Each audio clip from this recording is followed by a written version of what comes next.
আমরা জানি আল্লাহর হুকুম মানা ফরজ, নবীর হুকুম মানা সুন্নাত, এরকম সমাজে প্রচলন আছে না?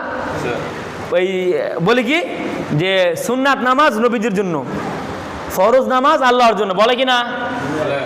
আছে না ভাই? বলে তো নাকি? ভিত্তিহীন কথা, একদম বাটপারি কথা। ইয়্যাকা না'বুদু ওয়া ইয়্যাকা নাস্তাঈন, দিনের মধ্যে প্রত্যেকটা রাকাতে, প্রত্যেকটা সালাতে লা সালাতা লিমান লাম ইয়াকরাউ বিফাতিহাতিল কিতাব, ওই সালাত তো সালাতই না যে সালাতের মধ্যে কি নাই? সূরা ফাতিহা নাই। কথা বুঝতে পারছেন? এটা রুকন। সূরা ফাতিহা কি ফরজ। যদি কেউ সূরা ফাতিহা ইচ্ছাকৃত হোক আর অনিচ্ছাকৃতভাবে হোক, যদি কেউ সূরা ফাতিহা সালাতে না পড়ে, ডিরেক্টলি সূরা ইখলাস শুরু করে দিয়েছে, তার সালাত বাতিল বাতিল বাতিল। কথা কি বুঝতে পেরেছেন?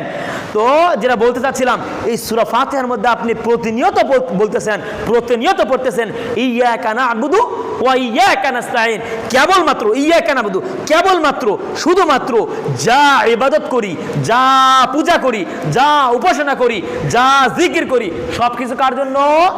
আল্লাহ তোমার জন্য।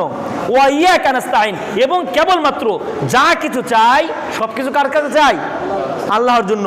তাহলে নফল সিয়াম, ফরজ সিয়াম, সুন্নাত, উমরা, ফরজ হজ, যাকাত, এই ফরজ নামাজ, সুন্নাত নামাজ সব কার জন্য?